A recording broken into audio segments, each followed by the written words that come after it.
The Deputy Secretary General to the Prime Minister met Phuket tourism leaders on measures to revive Thai tourism, while the government has announced that tourism revival is on the national agenda.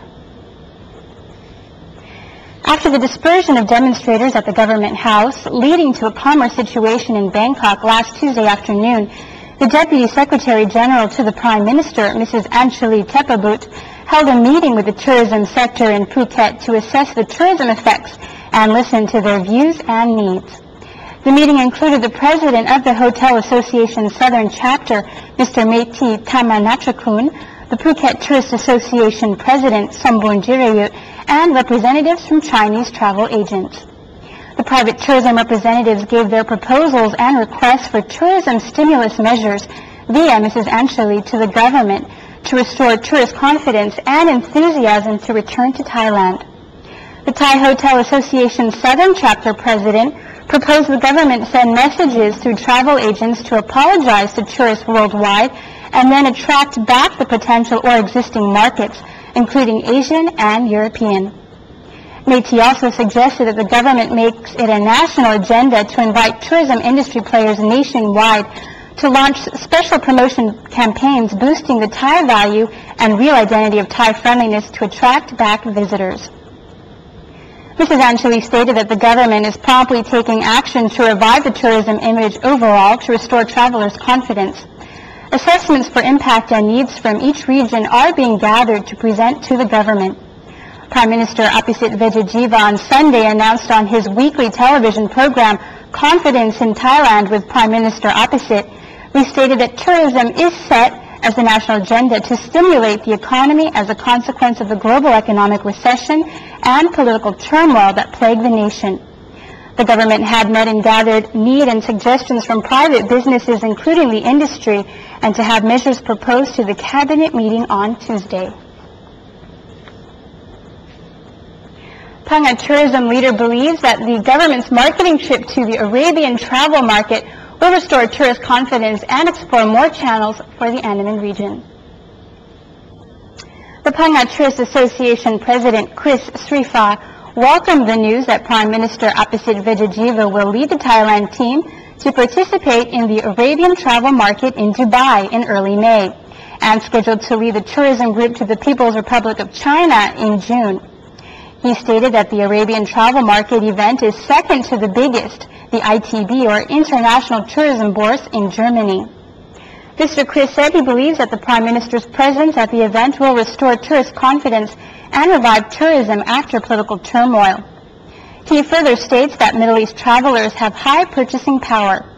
The Phang-Nga Tourist Association President also called for the government to present the tourism products and services in the Andaman region of the southern Thailand, which comprise Ranong, Phuket, Phang-Nga, Krabi, Trang, and Satun to the Middle East travelers, as they will add more channels or markets for the region.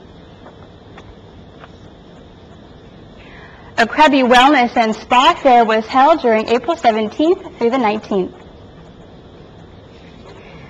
The Krabi Wellness and Spa 2009 was marked opened by the Minister of Public Health, Wachira Khao Paradis, on April 17th and went on until Sunday, April 19th. Co-hosted by the Provincial Office, the Public Health, Commercial Affairs, Krabi Hotel Association, and Krabi Spa Club, the fair aimed at promoting the health and spa services standards, as well as promoting tourism, boosting the local theme of wellness and spa. It was also a platform for operators to share their know-how and to improve skills or services to meet high standards. At least 52 hotels have spa amenities available in Krabi, with another 19 high-standard independent facilities.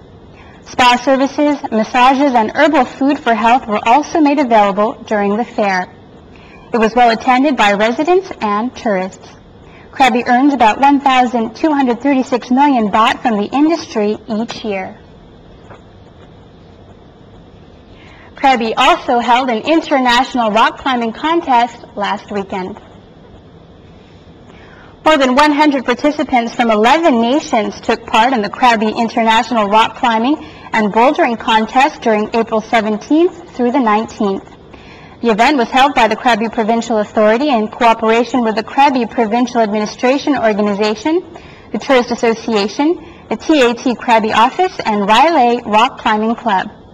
The activities were held at Tantai Bay, Rawai Beach, and Poda Island.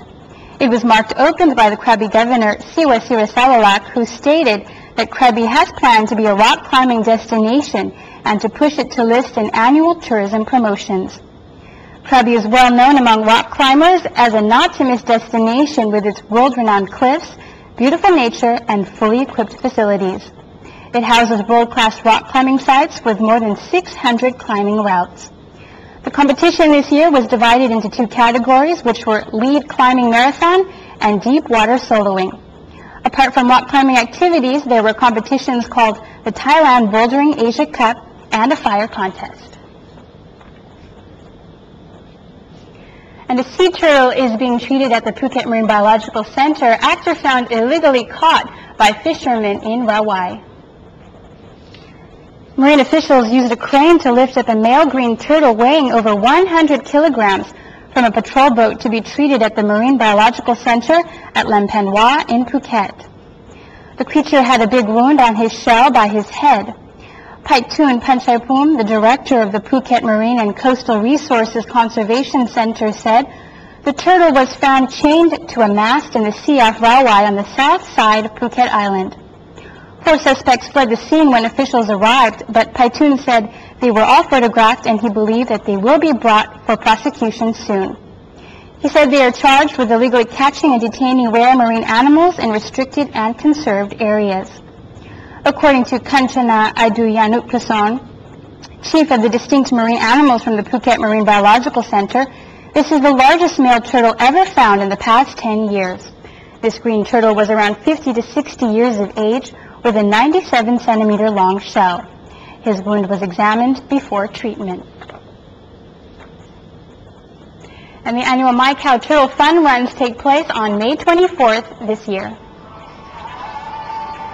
The 5th annual mini marathon and fun run to raise funds for continued annual support of the Phuket Marine Biological Centre's Marine Animal Stranding Rescue Project aims to bring awareness of the current turtle status and encourage the participation of all to preserve the natural surroundings. It takes place on Sunday, May 24th, 2009 at Phuket Sand Lake, My Khao Phuket, just south of the JW Marriott Phuket Resort Hotel. It begins at 5:05 to 5:50 a.m. with race day registrations, at 5:30 onwards with refreshments, 6 a.m. the 10.5 kilometer run, 6:20 a.m. there's the 3.5 kilometer run. At 7 o'clock, the 2.5 kilometer Love Turtles Family Walk Rally. 7 o'clock onwards, there will be a turtle art tent with painting and coloring. At 8:30, there will be prize giving, and at 9 o'clock, a closing speech. There are many age categories for each race with prizes and medals for runners and groups. For more details, please contact Kun Sam at 089-292-0894 or Kun Kemolai at 086-689-2230 or fax 076-235-162 or email info@mycowturtlefoundation.com. And now, Wachira Hospital in Phuket arranged a water pouring ceremony for the elderly. Management, doctors, and medical staff at Wachira Hospital in Phuket participated in a ceremony of pouring water over hands of seniors or elderly to pay respect and seek blessings for the traditional Thai New Year, as believed by Thais. The ceremony is carried out throughout Thailand, but this year was being featured less due to political tensions. After the situation in Bangkok calmed down, many still opted to go to temples or visit their families or leading figures in their areas to maintain the tradition. And finally, in local news, the Phuket bus terminal was not busy on the last day of Songkran holiday period. On Sunday, which was the last day of a long holiday period for Songkran this year, the Phuket bus terminal was not as busy as people started making journeys back on Friday and Saturday. According to transport officials, 4 companies provided 14 bus trips to Bangkok on the day, and that the service was sufficient. There were not only buses or coaches, passengers to short-haul destinations like Khadiyai, Nakhon Si Thammarat, Surat Thani, and Krabi could also opt for minibus services made available for travelers' choices.